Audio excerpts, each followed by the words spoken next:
예, 그러면 이제부터 이제 질문 받도록 하겠습니다. 先ほどお話をしたように、日本語でももちろん OK です。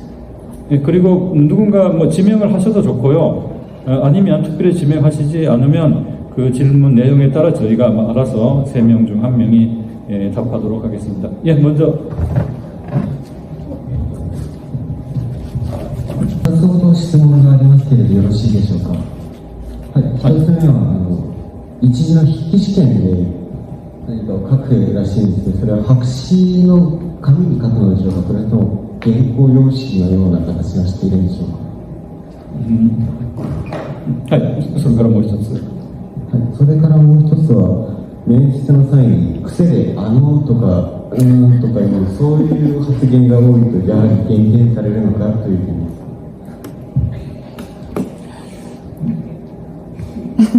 はい、日本語で質問されたので、もちろん韓国語を聞き取れると思いますが、日本語でお答えします。あ、韓国人ですか。네. 그러면 한국어로 할게요. 그 답안지는요, 백지도 아니고 원고지도 아니고 그 중간 줄만 있습니다. 줄만 있어요. 그러니까 정확하게 뭐 띄어쓰기 아닌지 그거는 본인이 알아서 하는 거지만 줄은 있습니다. 다만 이제 칸은 없어요. 그리고 그거는 이제 누구나 하는 건데요. 물론 그것이 지나치다면 결과적으로 유창한 게 아닌 게 되죠. 그러나 뭐 다소의 또 그거는 뭐 누구나 하는 것이기 때문에 지나친 정도가 아니라면은 뭐 크게 그것을 가지고 뭐 대폭 감점을 하거나 그렇지는 않을 것 같습니다. 근데 다만 그러한癖に関してはほとんどですね、自分では知らない場合が結構多いです。自分では심하지 않다고 생각하는데 실제로는 남이 듣기에는 심할 수도 있다는 걸 일단 참고로 알아두시면 좋겠습니다. 네. 답변이 또 다시 마시대. 네, 또 다른 질문. 항상요, 이것도 이제 일본어과의 하나의 그 경향 같은데요. 이 자리에서는요, 질문하시라고 해도 잘 안 해요. 물론 하시는 분도 계시는데, 이상으로 마치겠습니다. 라고 한 다음에 앞으로 오셔가지고 개별적으로 질문을 많이 하세요. 물론 개별적으로 질문하셔도 답은 해드리는데, 아주 사적인 게 아니라면, 이왕이면 뭐 정보 공유 차원에서 지금 여기서 질문을 해주시면 좋겠습니다. 네. 그 작년까지 면접을 보셨던 선배님들의 얘기를 듣다 보면 작년까지는 이제 코로나 시대였다 보니까 마스크랑 아크릴판이 있었다고 들었거든요. 그래서 교수님들의 멋진 음성이 잘 들리지 않았다는 소리를 조금 들은 적이 있어서 섣부른 걱정일지 모르겠지만 올해는 혹시 아크릴판이나 이런 장치들이 다 사라지는지 궁금합니다. 앞으로 한 5, 6개월이 남았기 때문에요. 그때 상황을 지금 정확히 예측한다는 거는 가능합니다. 저는. 오늘 그 외대에서요. 타 대학원, KFL 대학원이라고 있는데 거기 면접을 제가 하고 왔습니다. 거기에서는 아무것도 없었습니다. 그러니까 지금 이 상황이 지금보다 더 악화되지 않는다면 통대 정확하게 2차 면접은 11월 4일인가 그랬었죠. 그때 굳이 아크릴판을 설치하거나 마스크 착용하거나 그렇게 해야 할 필요는 아마 없을 것 같습니다. 그 1차 시험에서 듣고 내용을 요약하는 부분이 있다고 말씀해 주셨는데 그 음성에서 흘러나오는 단어를 듣고 본인이 글을 쓸 때 다른 단어로 좀 더 유연하게 쓰는 것이 감정 요인인지 아니면 상관이 없는 건지 여쭤보고 싶습니다. 그 요약하기는요, 그 통대에서만 하는 특이한 독특한 방식은 아닙니다. 다른 어떤 곳에서도 어떤 언어 능력을 평가하기 위해서 요약하기, 그러한 것을 실시하는 데가 분명히 있을 거라고 생각을 합니다. 그 경우나 통대의 경우나 아마 마찬가지일 거예요. 내용이 달라지지 않았다면은 똑같은 표현을 사용해도 되고, 혹은 다른 표현을 사용해도 된다고 생각을 합니다. 혹시 한일과 학생 중에서 네이티브가 일본인, 그러니까 일본에서 나오지 않았고 국적도 일본인 사람의 비율이 어느 정도 되는지나, 그리고 그런 학생들이 시험을 칠 때 아무래도 원어민이, 그러니까 모국어가 일본어고 제2외국어가 한국어인 학생의 경우 뭔가 평가 기준이나 이런 게 조금 상이한지가 좀 궁금합니다. 네, 우선 지금 현재요, 1학년 20명 중 1명이 일본인 학생입니다. 완전 일본인이에요, 국적이. 2학년에도 마찬가지로 일본인 학생이 1명 있어요. 그러니까 지금 제 학생 중에서는 36명 중 2명이 일본인인 것이고, 다만 그게 해마다 약간 차이는 나요. 1명도 없는 해도 가끔 있고요. 어떤 해에는 일본인 학생이 3명, 그리고 그 소위 재인 교포, 해외 재외국민 학생이 1명 있어가지고 4명까지 있었던 적도 있기는 합니다.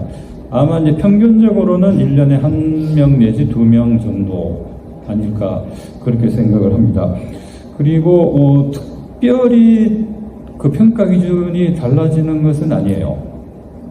1차 시험 때 말하자면 한일 방향으로 뭔가 보는 출제 유형이 있고, 일한 방향으로 출제하는 것도 있기 때문에 골고루 균형 있게 출제를 했기 때문에 한국어 능력, 일본어 능력 이제 똑같이 둘 다 평가를 합니다.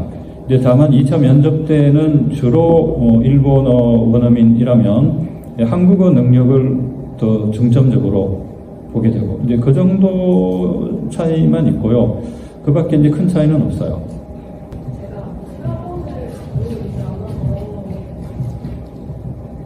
시험이 어떤 유형인지는 알지만 정확하게는 잘 알지 못하는데, 그 음성으로 나오는 경의 속도를 좀 알 수 있을까요? 어느 정도의 속도인지 조금 궁금해서, 일반적으로 이렇게 말을 하는 속도인지 아니면 좀 더 빠른 속도인지 궁금합니다. 뉴스 속도보다는 분명히 느립니다. 적어도 일본어는 그래요. NHK의 그 라디오 홈페이지에 들어가시면요, 이제 보통 속도가 있고 한 단계 느리게 하는 그 선택을 할 수 있게 되어 있습니다. 한 단계 느리게 한 것보다도 아마 조금 더 느리지 않을까, 그런 생각이 들고요. 다만 한국어는 물론 한국어, 일본어 속도를 비교하기가 조금 어려운 측면이 있기는 하지만 일본어보다는 조금 빠른 걸로 알고 있습니다. 어느 경우이건 간에요, 알아듣는 데는 지장이 없을 정도의 속도일 겁니다. 물론 한국어 능력, 일본어 능력 수준이 어느 정도 된다면. 다만 그 내용을 다 받아듣지는 못해요. 입학하기 전에 이미 그냥 메모, 필기가 아니고 노트 테이킹에 대해서 연습을 하는 학생도 있는 걸로 알고 있는데요. 노트 테이킹을 한다고 해도 모든 내용을 다 받아 적는다는 것은 아마 거의 불가능할 겁니다. 발화 속도를 필기 속도가 따라갈 수는 없으니까. 그러니까 그 내용을 아무래도 충분히 이해를 해야만 그 요점을 논리적으로 올바른 표현을 사용해서 적절하게 답안 작성을 할 수 있을 거라고 생각을 합니다.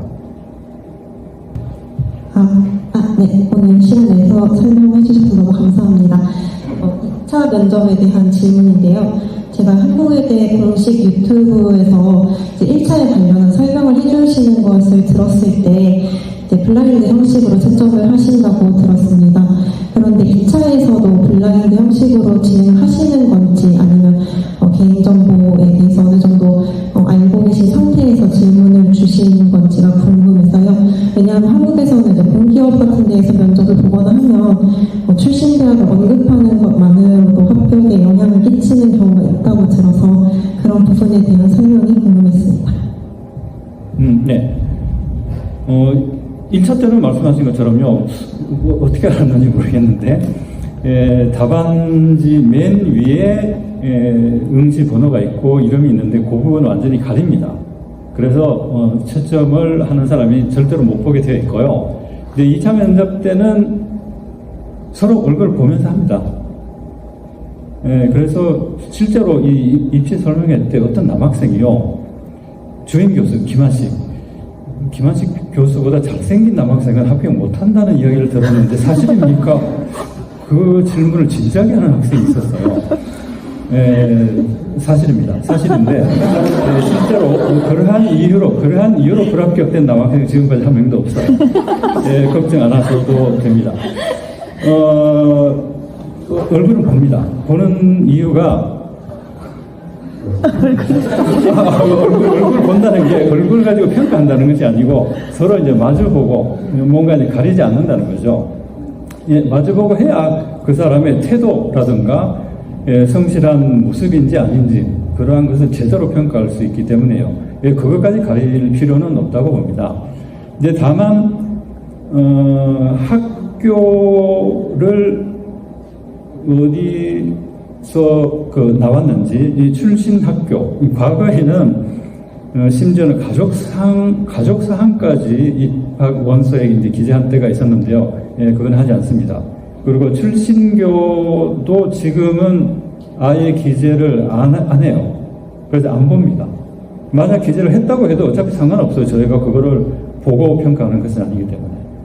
어디까지나 전공이 뭔지, 출신 학교가 어딘지, 혹은 어디에서 공부했는지 일체 따지지 않고 입학시험을 치르는 그 당시의 능력, 실력, 자세, 그러한 것을 가지고 공정하게 평가를 하고 있습니다. 他の質問何かありますか?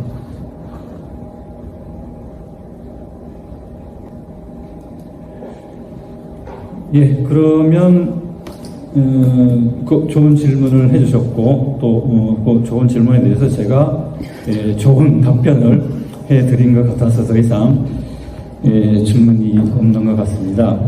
네, 그러면요 여러분 이렇게 또 귀한 시간을 내주시고 멀리까지 와주셔서 감사드립니다.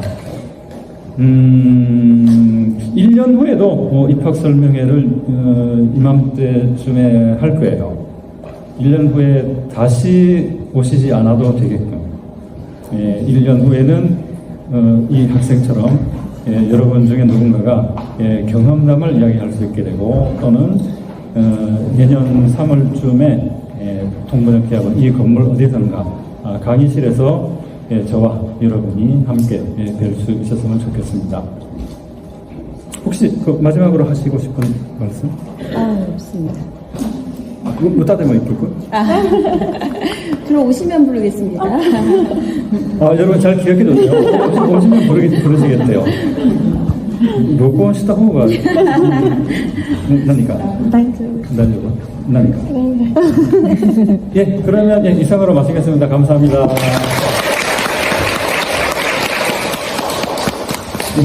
조심히 돌아가세요.